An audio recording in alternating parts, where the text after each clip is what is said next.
Hi, I'm Sharon Dempster from My Build Consulting. I put a feeler out July about August Q&A, and one of the main questions I got back was, what is a provisional sum? So in this video I'll just go through what it is and just do a little spiel on it.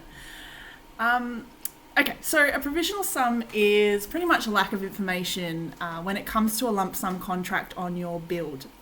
So in that sense, why is there a lack of information? In most cases, and especially with project builders in Perth, provisional sums are in a lump sum contract because they haven't done the site survey, they haven't done an engineer's report, they don't know how the house is going to fit onto the land. So you'll see a lot of provisional sums around stormwater or earthworks, machinery for digging footing trenches. I've seen various provisional sums when it comes to different contracts. So I guess the question you need to ask your builder when you get faced with a list of provisional sums is, how much is this going to blow out?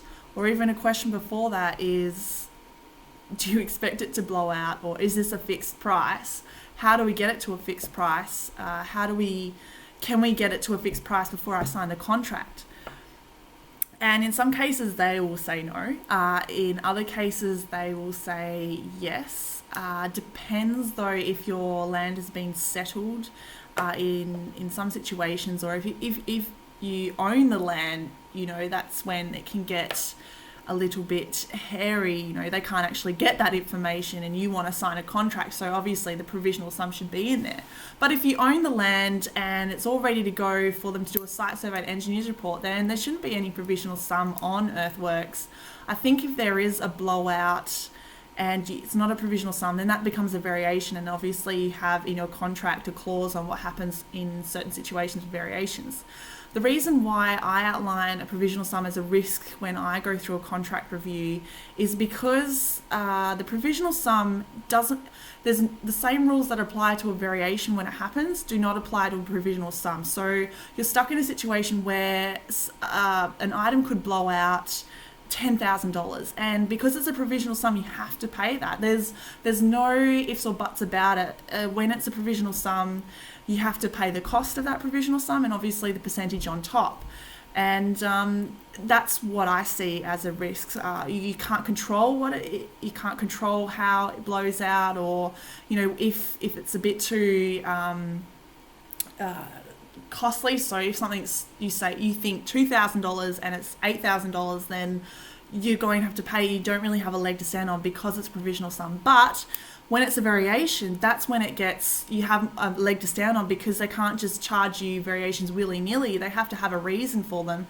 Maybe the engineers said that you need this type of footing, or maybe the roof got blown down, so you have to rebuild it during a storm, and there's different reasons for variations. But in the HIA lump sum contract, you can't just charge for an increase, and that's where the variation disputes can happen, because you think it's $2,000 and it's $8,000, so you have that negotiation and discussion. But with a provisional sum, you don't get that, and that's why I see it as a risk. Because of that increase, you just have to accept it. And like I said, one of the ways to reduce your provisional sums is to ask the question, what information are you missing, and how do we get that information so we can make it fixed? And that's a provisional sum, pretty much a lack of information. So stay tuned for more blogs and vlogs, and we'll keep answering your questions, and have a great night. If you need to contact me, just email me on my info email, and talk to you later. Bye.